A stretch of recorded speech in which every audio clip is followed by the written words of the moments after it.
یہ جو کہ نا پہاڑی دیکھ رہے ہیں اس کو جبل رومات کہتے ہیں۔ جبل رومات کا مطلب ہے تیر اندازوں کا پہاڑ۔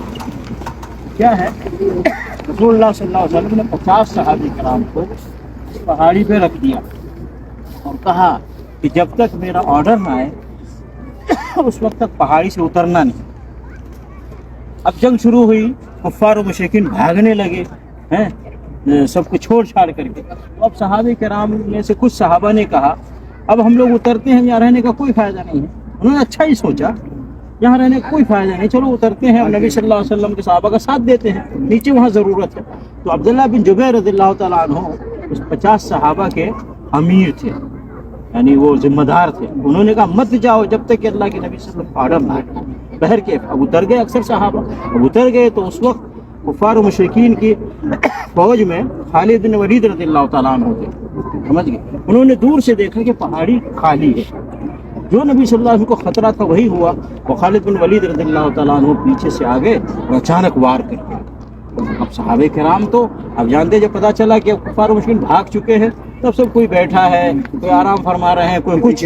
اب اچانک جب حملہ ہوگا سمجھتے کچھ بھی ہو سکتا ہے۔ ایسے ہی ہوا کہ اچانک حملہ ہوا تو تقریباً 70 صحابہ شہید ہو گئے، کچھ زخمی ہو گئے، خود نبی علیہ السلام گر گئے گڑھے میں جس کی وجہ سے دندار مبارک شہید ہو گئے۔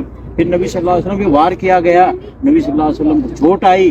یہ سارے حادثات ہوئے اس میدان کے اندر اس جبل رومات کو چھوڑنے کی وجہ سے۔ اب یہاں پہ ایک سبق ہے ہماری لیے کہ نبی علیہ السلام کے مخالفت صحابہ کرام سے ہوئی اجتہادی غلط، اجتہادی، انہوں نے اچھا ہی سمجھ کر کے انہوں نے پہاڑی کو چھوڑا، اللہ کے نبی کی نافرمانی سمجھ کے نہیں۔ اس کا مطلب یہ ہے کہ اگر آدمی اللہ کے نبی صلی اللہ علیہ وسلم نافرمانی کرے گا تو اس کو فوری سزا ملے گی، جیسا کہ صحابہ کرام کو سزا ملی۔ نبی علیہ السلام کی نافرمانی کبھی بھی نہیں کرنی چاہیے، کہیں بھی نہیں کرنی چاہیے، کسی طرح کی بھی نافرمانی نہیں کرنی چاہیے، کیونکہ نبی صلی اللہ علیہ وسلم فرمایا ہے کہ من اطاعنی دخل الجنہ، جس نے میری اطاعت کی وہ جنت میں گیا، ومن عصانی، جس نے میری نافرمانی کی اس نے جنت میں جانے سے انکار کیا۔ یہ بخاری شریف کی حدیث ہے۔ اب آج دیکھیے بہت سارے مسلمان ہیں کہ نبی صلی اللہ علیہ وسلم کا طریقہ موجود ہے، نبی صلی اللہ علیہ وسلم کا طریقہ حکم موجود ہے، لیکن کیا پیر مرشد کا طریقہ، پیر مرشد کا فرمان، مفتی صاحب کا فرمان، فلاں بڑے کا فرمان، ماں باپ کا فرمان،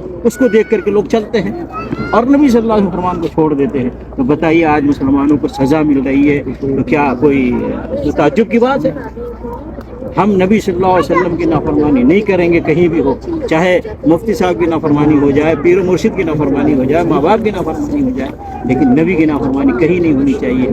نماز بھی ہو تو نبی صلی اللہ علیہ وسلم کے طریقے کے مطابق، حج عمرہ بھی ہو تو نبی صلی اللہ علیہ وسلم کے طریقے کے مطابق، شادی بیاہ بھی ہو تو نبی صلی اللہ علیہ وسلم کے طریقے کے مطابق، ہماری پوری زندگی نبی صلی اللہ علیہ وسلم کے طریقے کے مطابق ہونی چاہیے، تب جا کر کے اللہ دنیا میں عزت دے گا، آخرت میں جنت۔ اللہ توفیق عطا فرمائے۔